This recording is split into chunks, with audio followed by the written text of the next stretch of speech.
Human perfection. Human perfection. Human perfection.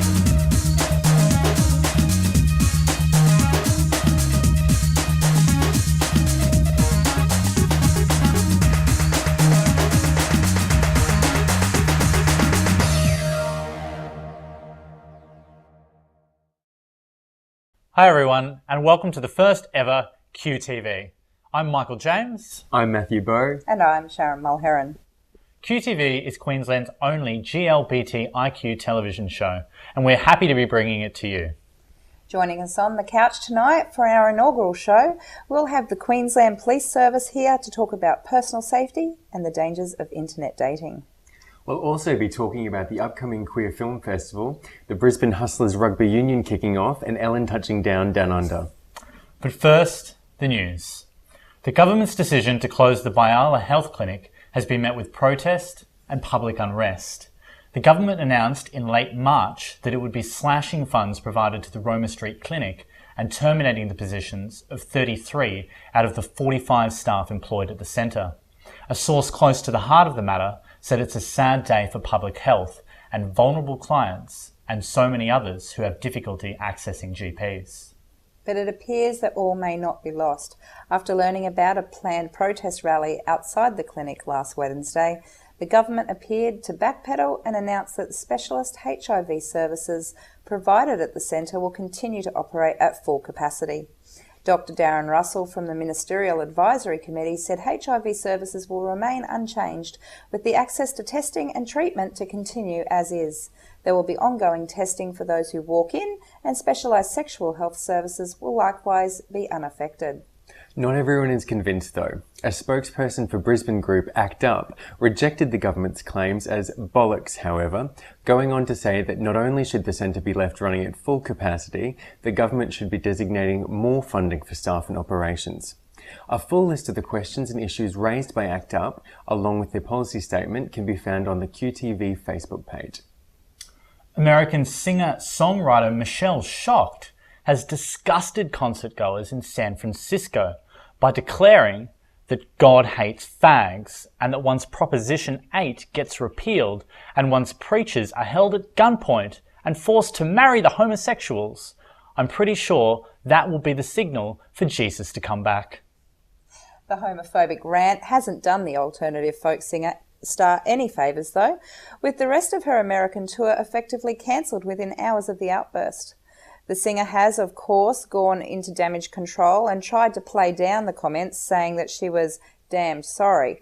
As sorry as she might be, promoters of the US and around the globe aren't having a bar of it. 13 upcoming gigs scheduled have been cancelled by venues in the US, Europe, and including at least one major festival tour in Germany. On a lighter note, in the USA, members of the infamous Westboro Baptist Church, an organisation famous for its virulent and anti-homosexual views and its tendency to picket military funerals, have a new colourful neighbour. Jackson, a self-described news junkie, used Google Earth to locate the church, but as he zoomed in on the Westboro compound, he realised that the houses right across the street had a for sale sign on it. He immediately called a real estate agent and began drawing up the plans to turn the building into an LGBTIQ museum. And although zoning laws prohibited the plan, he went ahead with the idea of painting the house the colours of the Rainbow Pride flag. Fearing that the church may get wind of his plan and change local laws to prohibit the paint job, the entire project was kept under wraps until early last week. But by Wednesday, hundreds of people, not to mention media outlets, were coming to the neighbourhood from as far away as, you guessed it, Australia. They came to deliver flowers, share their stories, or just take a picture in front of the house.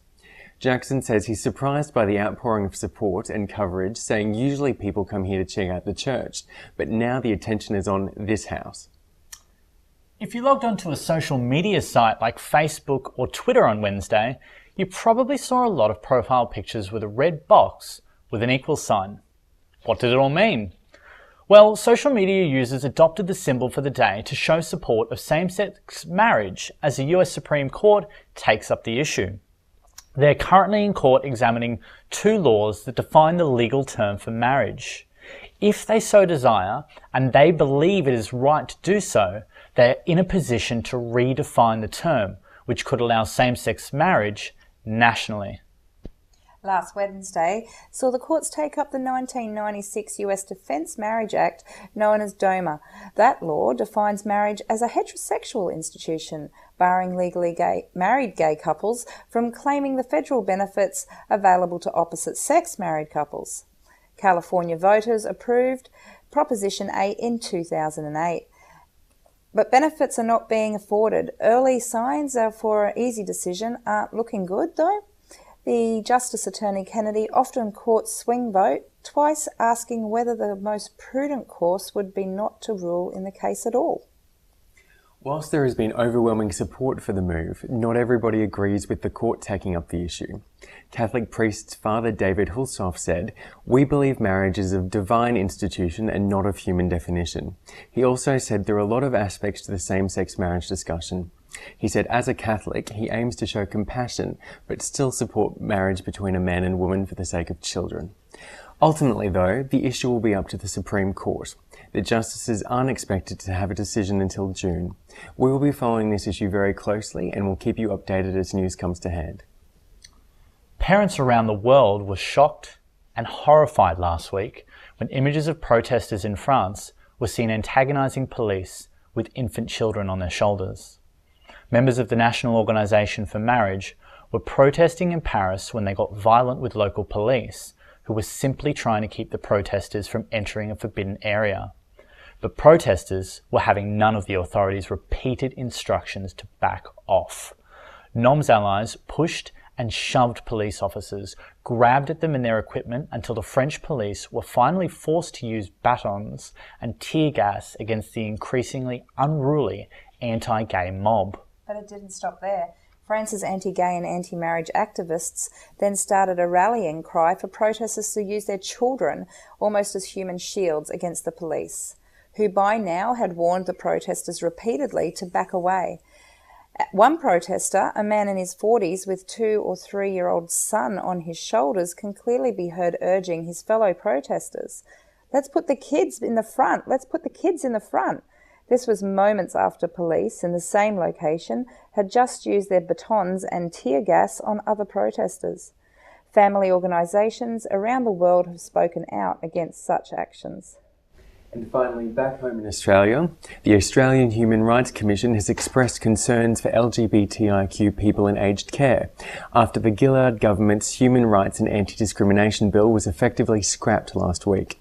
Instead, amendments to the Sex Discrimination Act are proposed, which the Commission says will not prevent church-based services from discriminating and excluding LGBTIQ people from their care. Age Discrimination Commissioner Susan Ryan said protection should be added to the Sex Discrimination Act amendment now before Parliament, and stating that protection against sexual orientation discrimination is an urgent matter. She said, "As the population ages, more and more LGBTIQ people will be reaching their 70s and 80s, and like the rest of the population, starting to require either home-based or residential aged care." That's the news for this week. If you have any stories or issues that you would like to see covered, you can tweet us, leave us a message on our Facebook page, or email steve.whiteley@31.com.au. We'll be back after this short break with more QTV.